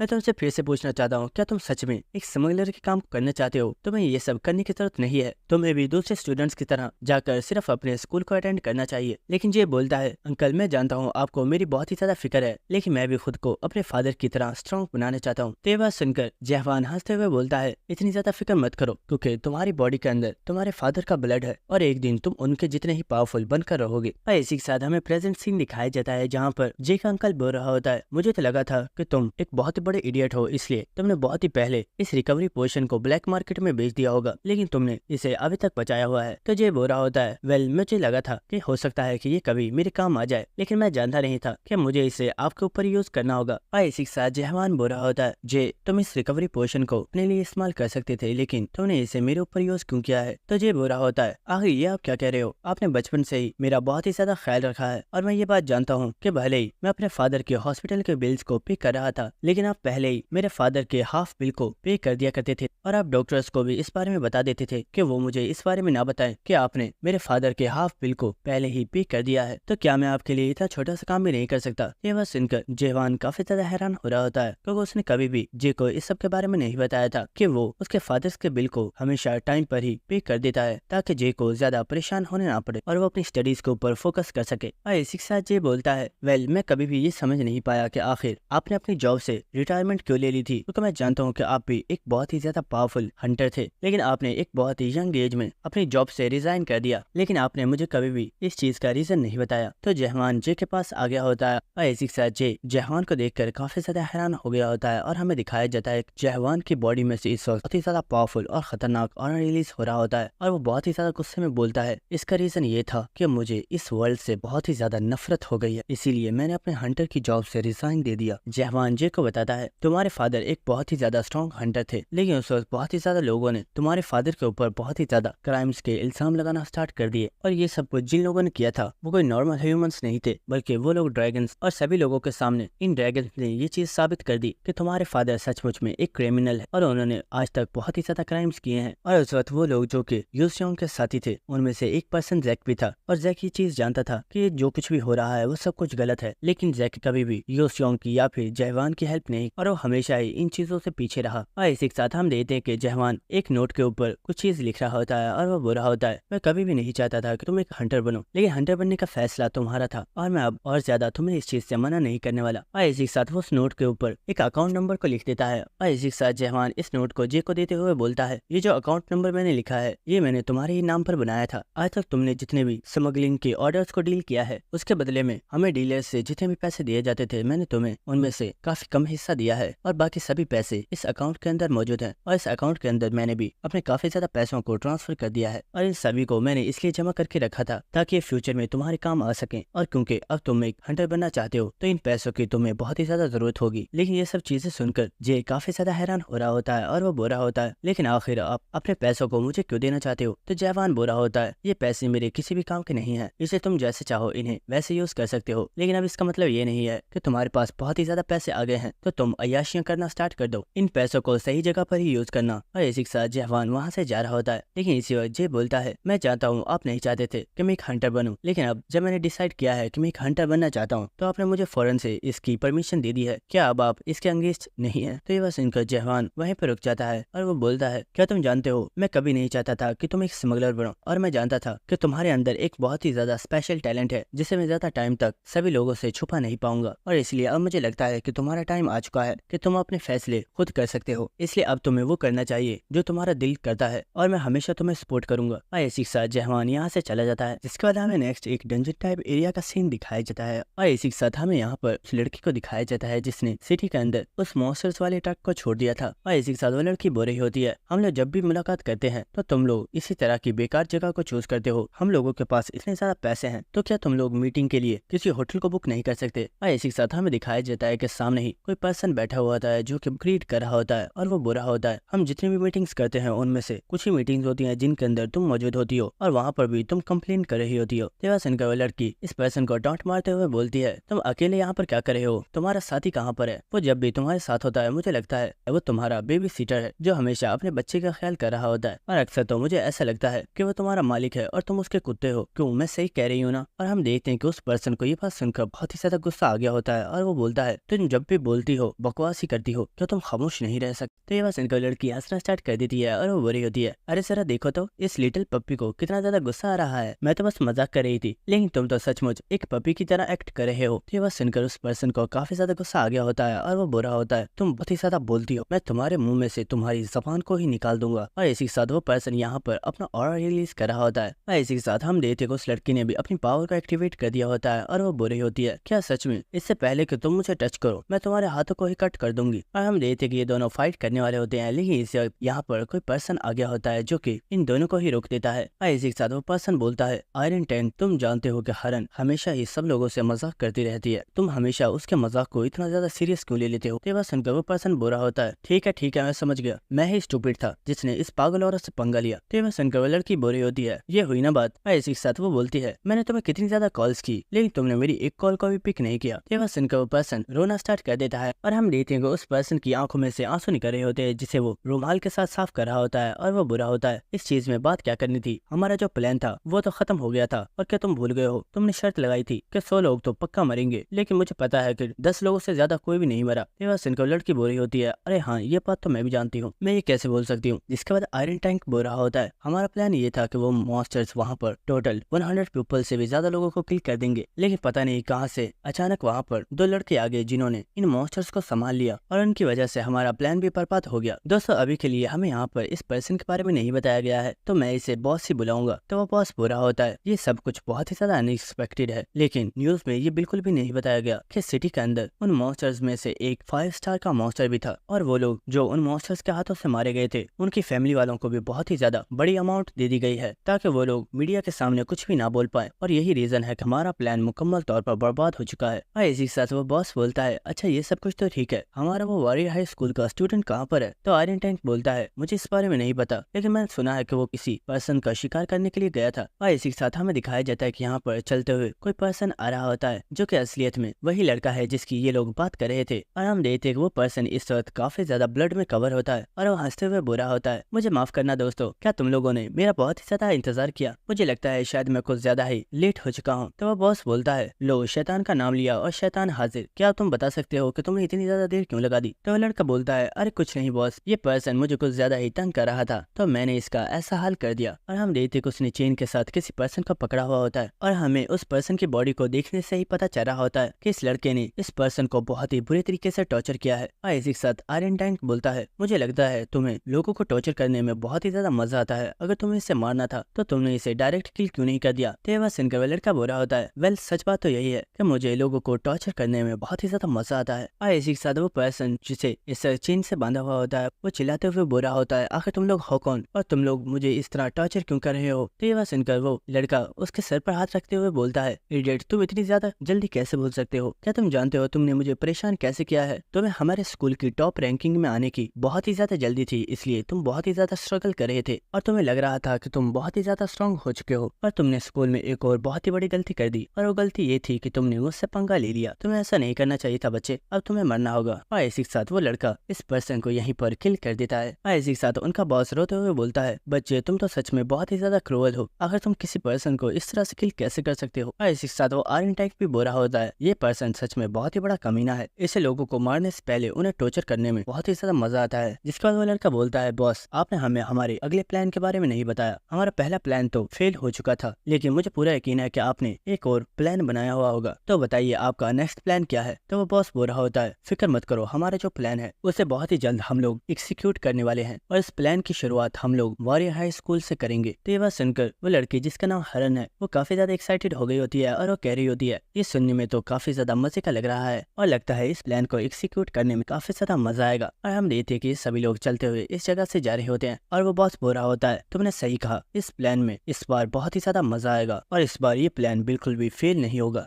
इसके बाद हमें नेक्स्ट डे का सीन दिखाया जाता है जहाँ पर जे टैक्सी में कहीं पर जा रहा होता है और इसी के साथ वो सायरम के साथ बातें कर रहा होता है और वो बुरा होता है, तो फिक्र मत करो, मैं बस थोड़ी देर में वहाँ पर पहुंच जाऊंगा। तो सायरम मुझसे बुरी होती है, जल्दी करो, तुम पहले ही बहुत ज्यादा लेट हो चुके हो। इसके बाद हमें नेक्स्ट एक बहुत ही बड़ी बिल्डिंग का सीन दिखाया जाता है और इसी के साथ हम यहाँ पर सायरम को देखते हैं जो की अपने हाथ को हिला रही होती है और वो मोबाइल पर जिससे बुरी होती है। मुझे सामने से एक टैक्सी नजर आ रही है, क्या उसके अंदर तुम बैठे हुए हो? क्या तुम्हें मैं नजर आ रही हूँ? मैं बिल्कुल सामने ही खड़ी हूँ। और हम देखते हैं ये टैक्सी इन लोगों लोगों के पास आ चुकी होती है और जे बोल रहा होता है इस जगह पर आने में मुझे पूरा 1 घंटा लगा है, आखिर ये जगह शहर से इतनी ज्यादा दूर क्यों है। तो सायरम बोल रही होती है ये मेरे अंकल की स्पेशल जगह है जहाँ पर वो अपनी ट्रेनिंग क्या करते हैं, लेकिन 1 वीक के लिए मैंने उनसे परमिशन ले ली है और अब से 1 वीक तक हम लोग यहाँ पर अपनी ट्रेनिंग करेंगे ताकि तुम अपने इंट्रेंस एग्जाम के लिए तैयार हो सको। लेकिन इसी वक्त उस टैक्सी में से कोई पर्सन निकल रहा होता है जिसके बारे में जे बोल रहा होता है सायरम मैं तुम्हें इस पर्सन के बारे में बताना तो भूल ही गया, इससे मिलो, ये मेरा दोस्त है, मुझे इंट्रेंस एग्जाम के टेस्ट के लिए हेल्प कर सकता है, तो इसलिए मैं इसे भी अपने साथ ले आया। लेकिन हम देखते हैं कि सायरम इस पर्सन को देखकर काफी ज्यादा घबरा गई होती है और वो सोच रही होती है आखिर ये इडियट इस पर्सन को अपने साथ क्यों लेकर आया है, कहीं ये पागल तो नहीं हो गया। और हमें दिखाया जाता है कि ये पर्सन और कोई नहीं बल्कि श्योक है। लेकिन श्योक भी इस वक्त काफी ज्यादा नर्वस होता है। लेकिन इसी के साथ जे बोल रहा होता है श्योक ने बताया कि तुम उसके क्लासमेट हो और तुम दोनों फ्रेंड्स हो, इसलिए मैं इसे अपने साथ ले आया। इसके बाद हमें नेक्स्ट सीन दिखाया जाता है जहाँ पर सायरम इन लोगों को इस बिल्डिंग के अंदर मौजूद तमाम फैसिलिटीज को दिखा रही होती है और हमें दिखाया जाता है कि यहाँ पर एक स्विमिंग पूल, एक ट्रेनिंग एरिना और इसी के साथ एक काफी अच्छा लॉन्च भी मौजूद होता है जहाँ पर ये किसी भी तरह का खाना खा सकते हैं और इसी के साथ यहाँ पर एक जिम भी मौजूद है। और इतनी ज्यादा फैसिलिटीज को देखकर जे काफी ज्यादा हैरान हो रहा होता है और वह सायरम से बोल रहा होता है इस बिल्डिंग के अंदर तो बहुत ही ज्यादा फैसिलिटीज है, क्या तुम्हारे अंकल सच में इस बिल्डिंग को सिर्फ ट्रेनिंग के लिए ही यूज करते हैं। तो सायरम बोलती है जी तुम्हें इतना ज्यादा हैरान होने की जरूरत नहीं है, तुम नहीं जानते लेकिन बहुत ज्यादा ऐसे लोग भी हैं जो सिर्फ अपनी ट्रेनिंग के लिए बहुत बड़ी बड़ी माउंटेन्स को भी खरीद लेते हैं और कोई भी पर्सन उन माउंटेन्स पर उनकी परमिशन के बिना नहीं जा सकता। इसी के साथ सायरम बोलती है जे आखिर तुम इस लड़के को अपने साथ क्यों लेकर आए हो, क्या तुम जानते हो ये पर्सन हमारे इसका बहुत ज्यादा पावरफुल स्टूडेंट है और ये बहुत पावरफुल सीनियर्स को भी ऐसे इग्नोर कर रहा होता है जैसे वो लोग इसके सामने कुछ भी नहीं है। और ये चीज सच में बहुत ही ज्यादा अजीब है, लेकिन अगर सच बताऊं तो उन सीनियर्स को भी इस पर्सन से ज्यादा डर लगता है। ये बात सुनकर जे बोल रहा होता है ये तो तुम्हारा क्लासमेट है ना, क्या तुमने पहले कभी श्योक से बात नहीं। तो सायरम बोल रही होती है आखिर तुम क्या कह रहे हो, क्या तुम जानते भी हो हमारी क्लास में मैंने क्या कभी भी किसी पर्सन ने इस।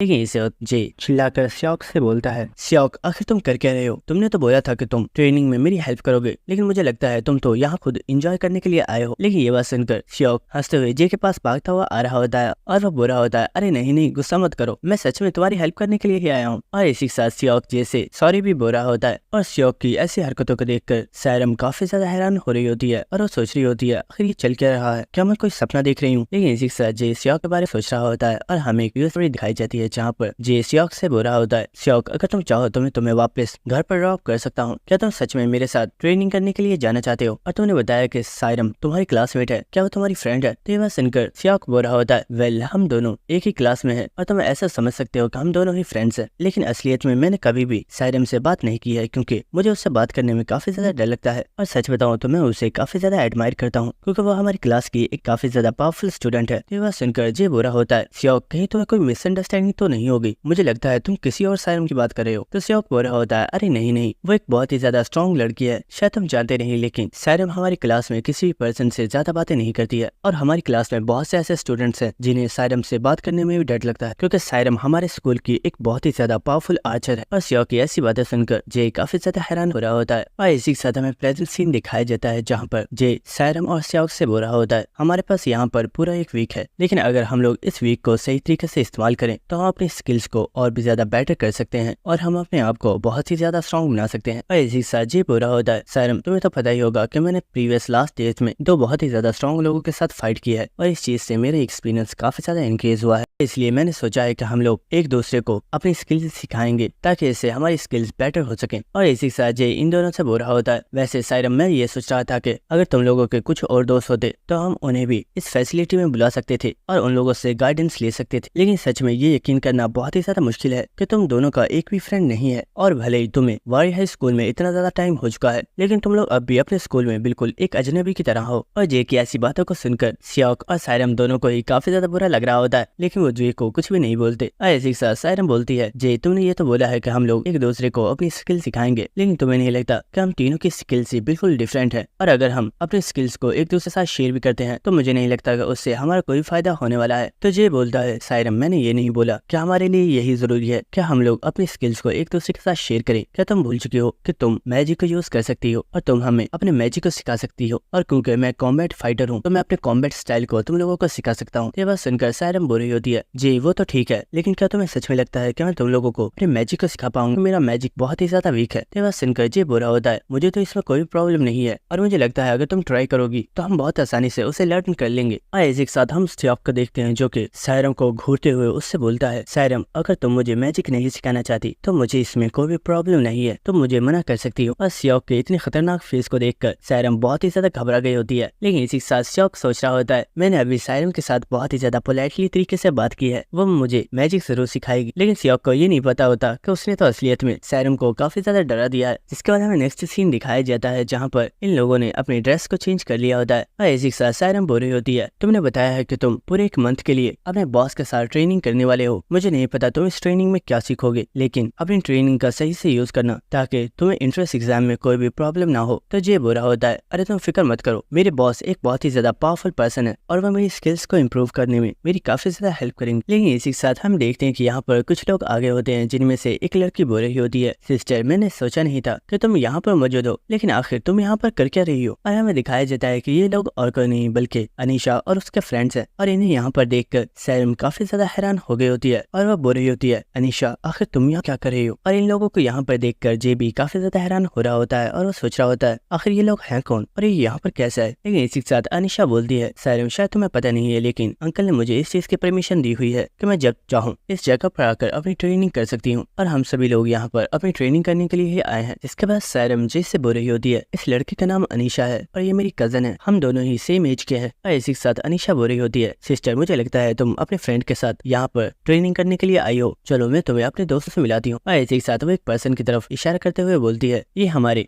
स्कूल के 2nd ईयर के स्टूडेंट हैं और ये हमारे कॉम्बैट स्टाइल को इम्प्रूव करने में हमारी हेल्प करने के लिए यहाँ पर आए हैं। और इसी के साथ वो यहाँ पर उन दोनों लड़के और लड़की के बारे में बता रही होती है कि वो दोनों ही 1st ईयर के स्टूडेंट हैं और वो उसके दोस्त हैं। और इसी के साथ अनीशा बोलती है, सिस्टर मुझे ये कहने में अच्छा तो नहीं लग रहा, लेकिन तुम्हें घर वापस चला जाना चाहिए क्योंकि अभी यहाँ पर मेरी क्लास के और भी बहुत ही ज्यादा स्टूडेंट्स आने वाले हैं और हम एक साथ यहाँ पर ट्रेनिंग करने वाले हैं। तो ये बात सुनकर सायरम को काफी ज्यादा गुस्सा आ रहा होता है और इसी के साथ वो बोलती है, आखिर हम लोग वापस क्यों जाएं, इस जगह की मैंने भी अंकल से परमिशन ली हुई है, हम लोग यहाँ से वापस नहीं जाने वाले, अगर तुम चाहो तो तुम यहाँ से जा सकते। लेकिन इस वक्त जी बोलता है, मुझे लगता है इस जगह पर बहुत ही ज्यादा स्पेस मौजूद है, तो आखिर हम में से किसी भी पर्सन को यहाँ से जाने की जरूरत क्या है, हम सभी लोग एक साथ यहाँ पर ट्रेनिंग कर सकते हैं और वैसे भी इस बिल्डिंग के अंदर बहुत ही ज्यादा रूम्स मौजूद हैं जहाँ पर तुम लोग अपने दोस्तों के साथ आराम से स्टे कर सकते हो। लेकिन इसी के साथ वो सीनियर बोलता है, लड़के आखिर तुम हो कौन, मैंने तुम्हें कभी भी अपने वाड़ी हाई स्कूल में नहीं देखा, क्या तुम हमारे वाड़ी हाई स्कूल के ही स्टूडेंट हो। तो ये बोलता है, नहीं मैं वाड़ी हाई स्कूल का स्टूडेंट नहीं हूँ, मैं एक नॉर्मल हाई स्कूल का स्टूडेंट हूँ और मैं भी 1st ईयर में हूँ, लेकिन मैं वाड़ी हाई स्कूल में एडमिशन लेने के लिए एंट्रेंस एग्जाम की तैयारी कर रहा हूँ और मैं बहुत ही जल्द वाड़ी हाई स्कूल में ट्रांसफर हो जाऊंगा। और ये बात सुनकर अनीशा काफी ज्यादा हैरान हो रही होती है। और इसी के साथ इन लोगों में वह लड़की अपने साथी से बोल रही होती है, क्या ये लड़का पागल है, क्या इसे सच में लगता है कि एंट्रेंस एग्जाम को पास करना इतना ज्यादा आसान है, जो ये इतने कैजुअल तरीके से बोल रहा है कि बहुत ही जल्द हमारे स्कूल में ट्रांसफर होने वाला है। लेकिन इसी के साथ हम उस सीनियर को देखते हैं जिसे इस वक्त जे के ऊपर काफी ज्यादा गुस्सा आ गया होता है और वो बोलता है, बच्चे मुझे लगता है शायद तुम यहाँ पर सिचुएशन को नहीं समझ रहे, इसलिए मैं काफी ज्यादा पोलाइटली तरीके से तुमसे कह रहा हूँ कि तुम लोगों को यहाँ से चला जाना चाहिए क्योंकि हम लोग यहाँ पर अपनी ट्रेनिंग करने वाले हैं। मैं जानती हूँ तुम लोगों को यहाँ से जाना अच्छा नहीं लगेगा, लेकिन तुम लोगों को यहाँ से चले जाने चाहिए क्योंकि हम लोगों को डिस्टर्बेंस बिल्कुल भी पसंद नहीं है। तो ये बात सुनकर जी बोलता है, लेकिन आखिर हम लोग यहाँ से क्यों जाए जबकि हम तुमसे पहले ही इस जगह पर आए हैं और तुम लोग तो अभी यहाँ पर आए हो। लेकिन इस वक्त हम देखते वो सीनियर जे के फेस पर एक पंच मारता है और इस पंच की वजह से जे काफी ज्यादा कराहना स्टार्ट कर देता है और वो बुरा होता है, ये काफी ज्यादा दर्द कर रहा है, अगर तुम मेरे ऊपर इस तरह अटैक कैसे कर सकते हो जबकि मैं तो बस पोलाइटली तरीके से तुमसे बात कर रहा था। और उस सीनियर की इस तरह अटैक करने की वजह से अनीशा भी काफी ज्यादा हैरान हो गई होती है और वो बोलती है, सीनियर आखिर आपने इस लड़के के ऊपर अटैक क्यों किया, आपको ऐसा नहीं करना चाहिए था। और इसी के साथ वो सीनियर सोच रहा होता है, मैंने तो इस लड़के को बहुत ही हल्का सा पंच मारा था, तो आखिर ये इस तरह रिएक्ट क्यों कर रहा है जैसे मैंने इसके फेस पर बहुत ही जोर से हिट लगाई है। और इसी के साथ हम जे को देखते हैं जो कि इस वक्त भी काफी ज्यादा करा रहा होता है और वो बुरा होता है, आखिर तुम किसी पर्सन को इस तरह से हिट कैसे कर सकते हो जबकि मैं तुमसे इतनी नाइस तरीके से बात कर रहा था, लेकिन तुमने फिर भी मुझे हिट कर दिया। लेकिन इसी के साथ जे उस पर्सन से बोलता है, तुमने मेरे ऊपर पहले अटैक किया है, अब मुझे इसका बदला चाहिए। और ये बात सुनकर वो लड़का काफी ज्यादा हैरान हो गया होता है। और इसी के साथ हमें बताया जाता है कि इस पूरी बिल्डिंग के अंदर बहुत ही ज्यादा कैमरास को इंस्टॉल किया हुआ है और इस वक्त जिस जगह पर ये सभी लोग मौजूद हैं यहाँ पर भी बहुत ही ज्यादा कैमरास मौजूद हैं और इन कैमरास में ये चीज भी रिकॉर्ड हो गई होगी कि उस सीनियर ने जे के ऊपर अटैक किया था और इस चीज को जे इस पर्सन के खिलाफ ऐसा प्रूफ यूज कर सकता है। और इसी के साथ सायरम सोच रही होती है, आखिर जे यहाँ पर करना क्या चाहता है, मैं जानती हूँ वो यहाँ पर कुछ ज्यादा ही ओवर रिएक्ट कर रहा है, लेकिन क्या सच में इस सीनियर की हिट इतनी जोरदार थी कि जे के फेस पर अब भी पेन हो रही है। और इसी के साथ वो सीनियर बोलता है, लड़के मुझे लगता है तुम कुछ ज्यादा ही ओवर रिएक्ट कर रहे हो, ये बात मैं भी जानता हूँ कि मैंने तुम्हारे ऊपर बिल्कुल भी जोर से अटैक नहीं किया। ये बात सुनकर जे बोलता है, सायरम क्या तुमने देखा ये पर्सन बोल रहा है कि इसने मेरे ऊपर बिल्कुल भी जोर से अटैक नहीं किया, जबकि इसके अटैक की वजह से मुझे कितनी ज्यादा पेन हो रही थी। मुझे लगता है मुझे यहाँ पर पुलिस को बुलाना चाहिए या फिर मुझे तुम्हारे अंकल से बात करनी चाहिए ताकि तुम्हारे अंकल खुद इस पर्सन से बात कर सके। लेकिन ये बात सुनकर पर्सन चिल्लाकर बोलता है, अपनी बकवास बंद करो और चुप हो जाओ। ठीक है, मुझे बताओ आखिर तुम मुझसे क्या चाहते हो। तो जे उस पर्सन से बोलता है, मैं तुमसे कुछ नहीं चाहता क्योंकि तुमने मेरे फेस के ऊपर अटैक किया था, इसलिए मैं भी बस तुम्हारे फेस के ऊपर एक हिट लगाना चाहता हूँ। तो बात सुनकर अनीशा काफी ज्यादा हैरान हो गई होती है और इसी के साथ वो सीनियर भी काफी ज्यादा हैरान होता है। आखिर ये कमीना करना क्या चाहता है, कहीं ये जानबूझकर मुझे इन सभी लोगों के सामने एम्बेरस तो नहीं करना चाहता।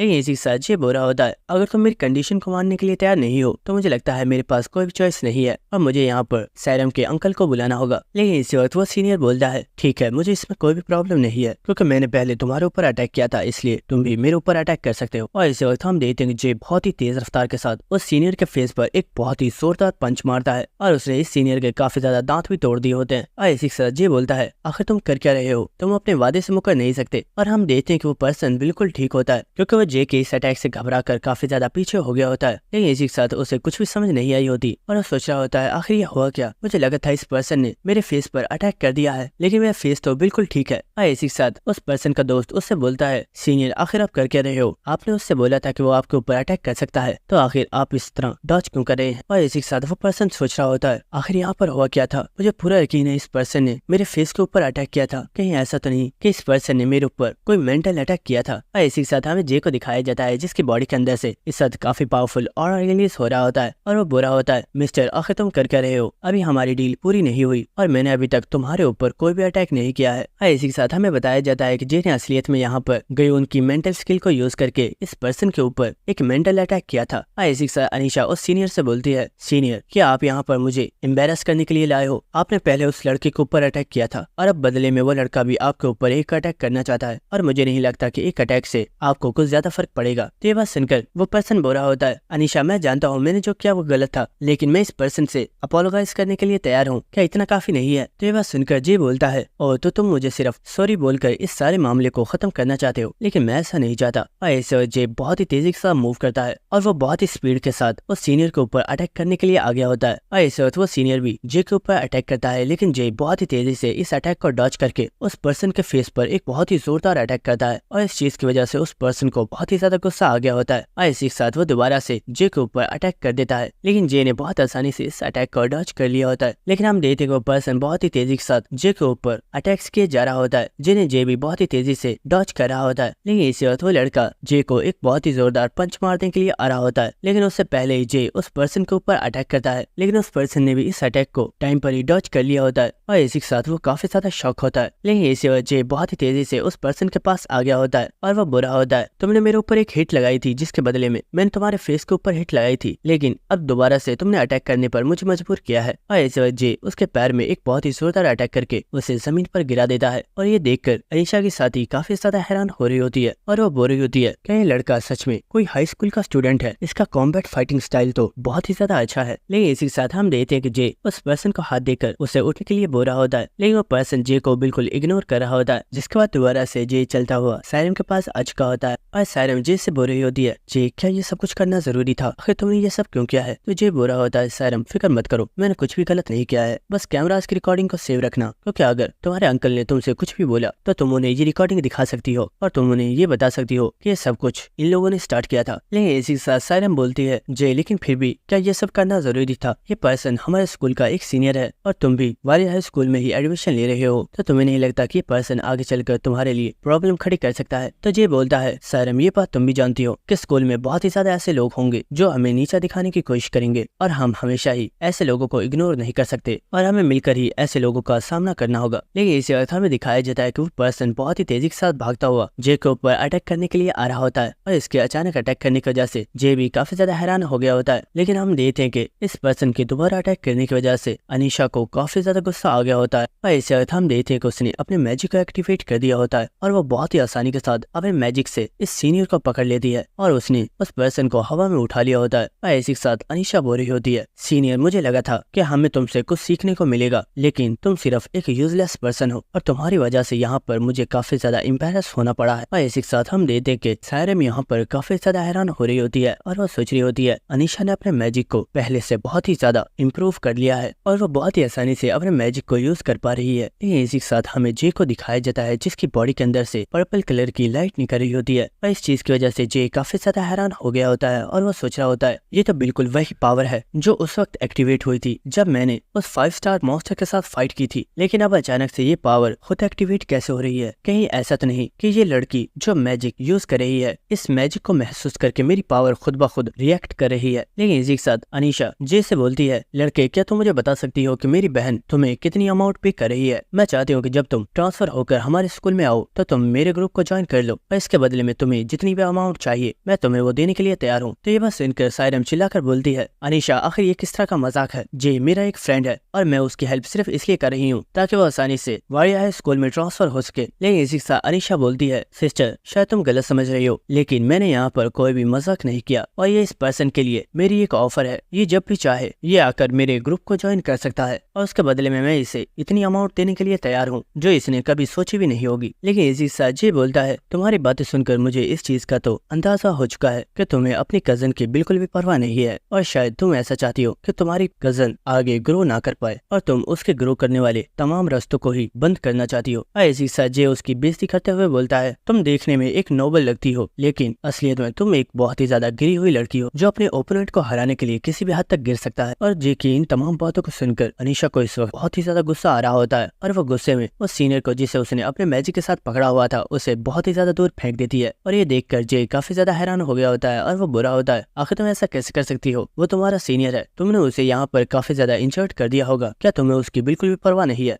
इसी के साथ अनीशा की फ्रेंड उससे बोलती है अनीशा आखिर तुमने सीनियर के साथ ऐसा क्यों किया? इनकी क्लास के कुछ और स्टूडेंट्स भी यहाँ पर आने वाले हैं और ये यहाँ पर सिर्फ हमारी हेल्प करने के लिए ही आए थे। तो अनीशा बोलती है शट अप, ये पर्सन उन सभी लोगों का लीडर है और अगर उनका लीडर ही इतना ज्यादा यूजलेस है तो वो लोग कितने ज्यादा यूजलेस होंगे। इसी के साथ उन लोगों से बोलती है मुझे लगता है अब हमें यहाँ से वापस चलना चाहिए, हम लोग फिर कभी इस जगह पर ट्रेनिंग कर सकते हैं। और इसी के साथ अनीशा जाते हुए बोलती है सिस्टर क्योंकि तुम यहाँ ट्रेनिंग करना चाहती हो तो तुम जब तक चाहो ट्रेनिंग कर सकती हो, मैं तुम्हें डिस्टर्ब नहीं करूंगी क्योंकि मुझे नहीं लगता कि अगर तुम अपनी स्किल्स को थोड़ा इम्प्रूव कर भी लेती हो तो इससे कुछ ज्यादा फर्क पड़ने वाला है। तो वह सुनकर जी को गुस्सा आ रहा होता है और वो अनीशा से कुछ बोलने वाला होता है लेकिन इसी वक्त सायरम उसे रोक देती है और वो बुरी होती है तुम्हें कुछ भी करने की जरूरत नहीं है, वो हमेशा से ही ऐसी है, उसे जाने दो। और हम देखते हैं कि वो सभी लोग यहाँ से चले गए होते हैं और हमें कुछ देर बाद का सीन दिखाया जाता है जहाँ पर हम देखते हैं कि वो सीनियर जो कि बेहोश पड़ा हुआ था उसे अब होश आ रहा होता है। इसी वक्त हमें दिखाया जाता है कि उसके पास श्योक आ गया होता है जो कि बोलता है ओह तो तुम्हें होश आ चुका है। और हम देखते हैं कि वो पर्सन श्योक को यहाँ पर देखकर बहुत ही ज्यादा घबरा गया होता है। लेकिन इसी के साथ श्योक हंसता हुआ बोलता है जे इस पर्सन को होश आ गया है, तुम इसे चेक कर सकते हो। और ये बात सुनकर सीनियर काफी ज्यादा शॉक में होता है और वो पर्सन सोच रहा होता है ये पर्सन तो हमारे स्कूल का श्योक है और सभी लोग कहते हैं कि ये पर्सन एक बहुत ही ज्यादा पावरफुल मॉन्स्टर है, लेकिन आखिर ये मॉन्स्टर इस जगह पर क्या कर रहा है। और दोस्तों इसी के साथ यहीं पर हमारी एपिसोड खत्म हो जाता है। अगर आपको वीडियो अच्छी लगी तो मेरे चैनल को सब्सक्राइब कर देना और वीडियो को लाइक और शेयर भी कर देना। Thank you.